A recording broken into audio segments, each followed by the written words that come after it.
Well, hello, it's Vic again. How are you tonight? Welcome back to my whiskey grotto for another night of live tasting. It's been a cold day, but I hope you've had a good day. I had a great day. A little bit of a morning off, went and done a wee bit of Christmas shopping, had a nice coffee in my favourite coffee shop. Came home, had a really hard afternoon at work. Nosing and tasting some rum samples that's been matured in Scotch whisky casks. That was a really hard afternoon. Enjoyed looking at all the comments from last night. Had a great comment from Robin down in Cooper Angus, works for East of Scotland. I used to go down and audit Robin when I was helping buy the barley for Diageo. And Robin was fascinated last night. He lives in a house called Inchmurin, and he always thought that his house was named after an island in Loch Lomond. But Robin found out last night, no, his house is named after a whiskey. So he's much happier about that. Had a great picture sent to me from Thomas over in the States. Looks like Thomas bought the first bottle that I've been reviewing in this series. He bought a Glen Scotia, so that's really good. I hope he likes it. Taking my recommendation, I hope he really likes it. So, I've had a good day, and I'm sure I'm going to have a good evening. And I am on number 8 of my malt teasers from the Really Good Whiskey Company, the whiskey selection box that I very kindly got from them. So I'm looking forward to this. And number 8 tonight, we are still in Scotland. We have got the Glen Scotia 15-year-old single malt. Now, Glen Scotia is down in Campbellton, one of the smallest in terms of numbers, the smallest regions in Scotland for making whiskey down in Campbellton. And we've got a Glen Scotia 15-year-old. It is 46% alcohol. So, had a wee look on the website. Said it's matured in American oak. Now, that to me means ex-bourbon. And it did say that on one other website. Saw the bottle, and it's got on the label, rich and smooth. So, again, that's a good description of me. So, I've got high hopes for this one. Rich and smooth. So let's take a look at it. It's got a nice colour. Have a nose.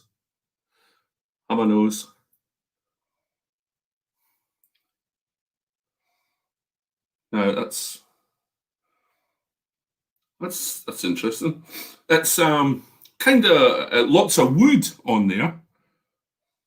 A kind of what I would say almost musty smell, but musty in a nice way. If you've ever been in a dunnage warehouse, that kind of dusty, woody, musty kind of smell. Kind of smells like that. A little bit fruity as well, kind of dark fruits this time.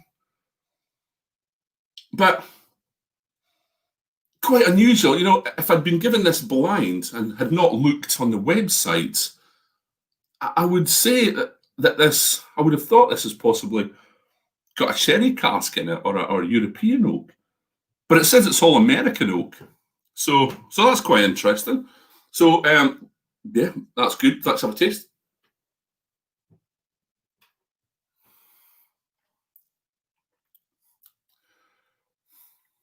Oh, no, that's very, very spicy on the tongue. Oh, very tingly, quite sharp actually. Yeah, you can feel the 46% there. It's got quite a finish, quite a burn. Not unpleasant, but it's there. Very spicy, fruity.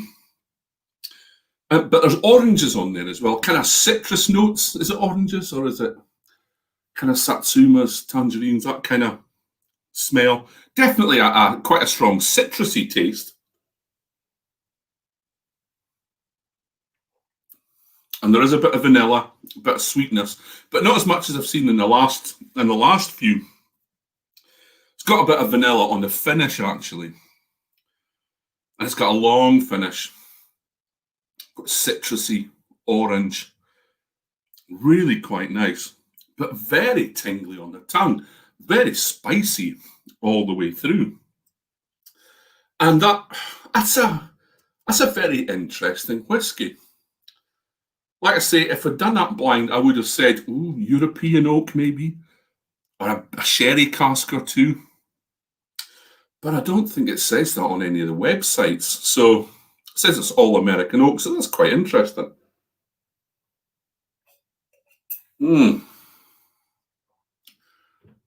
Nice dram. That Glen Scotia comes from the Loch Lomond stable. We had a Loch Lomond Inchmurren last night. I think I preferred the Inchmurren last night. It was only a 12-year-old. This is a 15. But pleasant dram, quite bold. So is it rich and smooth? You know what? It is quite rich. Not as smooth as I would have hoped for a 15. But not unpleasant. Decent dram all round. So that was, ta-da, the Glen Scotia. See that right? Glen Scotia, 15-year-old single malt Scotch whisky. And that's my dram for tonight. I hope you enjoyed that. Hope you enjoy the rest of your evening. And come back tomorrow night when I'm back on again. God, that'll be nine nights on the trot. You'll be getting fed up with me soon. Keep sending in your comments, please. I'm just loving them. The weird connections that are coming out. And I told you last night about my mate Tim from Forest Academy when we were lads. That's 35, 40 years ago. And now he's living 40 miles from the distillery in Vermont that I tasted from 2 nights ago. That's just fantastic. And then there's Robin, lives in a house named after the whiskey that I had last night. So send in your weird connections to all the whiskies that I'm drinking. That'll be fascinating. And maybe if you're good, and a couple of nights I've been requested by one person to tell you a story. I might tell you a story about my little chum here, who you might have seen sitting up on the shelf over the last couple of nights. I might tell you the story about him. So, what are we doing tomorrow night? It is night 9. We're still in Scotland, but we're doing a blended malt. It's the Berry Brothers Classic Range Sherry Cask, so that'll be quite interesting. I'll have a go at that tomorrow. So, thank you for watching this wee video for Vic in the north of Scotland in his Whiskey Grotto. You were watching Glen Scotia 15. So, I will see you tomorrow night. Thanks for watching. Have a good night. Have a good day tomorrow, whatever you're doing. And I'll see you around about the same time, 7:30. So have a great night. Have a good day. And I will see you tomorrow. Bye, everyone.